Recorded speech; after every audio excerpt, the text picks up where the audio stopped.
Llandaff è un quartiere del comune di Cardiff, in Galles, che pur contando solo 9.000 abitanti, conserva una importante cattedrale che sorge su uno dei più antichi siti cristiani in Gran Bretagna, e la cui costruzione risale al 1107.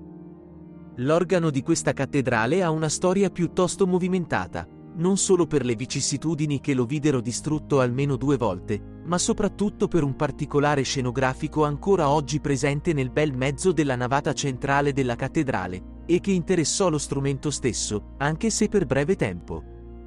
Andiamo per ordine. Nel gennaio del 1941 la cattedrale, e conseguentemente anche l'organo allora presente, un Il, Norman e Beard risalente al 1900, venne gravemente danneggiata da una mina tedesca, paracadutata sulla chiesa, e la cui esplosione provocò il completo scoperchiamento dell'edificio.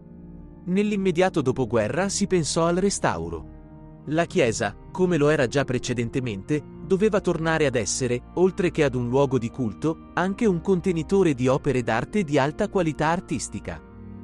Gli attori di questo restauro furono l'architetto George Pace, lo scultore Jacob Epstein ed il pittore Stanley Spencer. Il restauro dell'organo venne commissionato alla ditta Nicholson & Company di Marvel, con la quale già allora collaborava l'architetto Simon Platt. I risultati dei loro progetti portarono, nella parte architettonica e dalla reciproca collaborazione dei 2 architetti, alla costruzione di una specie di ponte in cemento armato che attraversava l'intera navata, sormontato da un gigantesco cilindro, aperto da diverse fessure, nel quale vennero poste le canne del positivo dell'organo in restauro, come se fosse un positivo tergale di particolare fattura. Inoltre nel gennaio del 1953 fu annunciato che Epstein e Stanley Spencer avrebbero creato rispettivamente la scultura di Cristo in Maestà, da apporre su un lato del cilindro, ed un affresco. L'edificio tornò in uso nel giugno 1958, ed il 6 agosto 1960, la regina Elisabetta II partecipò a un servizio che celebrava il completamento del restauro.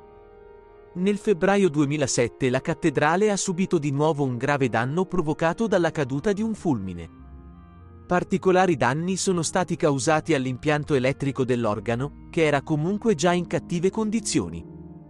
Nello stesso anno partì un appello per la raccolta di 1,5 milioni di sterline per la costruzione di un organo completamente nuovo. Tra il 2010 e il 2013 venne montato un nuovo organo dalla ditta Nicholson & Company. Questo magnifico strumento, che domina la navata centrale da entrambi i lati, vede una console di 4 tastiere di 61 note, un pedale da 32 note, 80 registri, 4870 canne.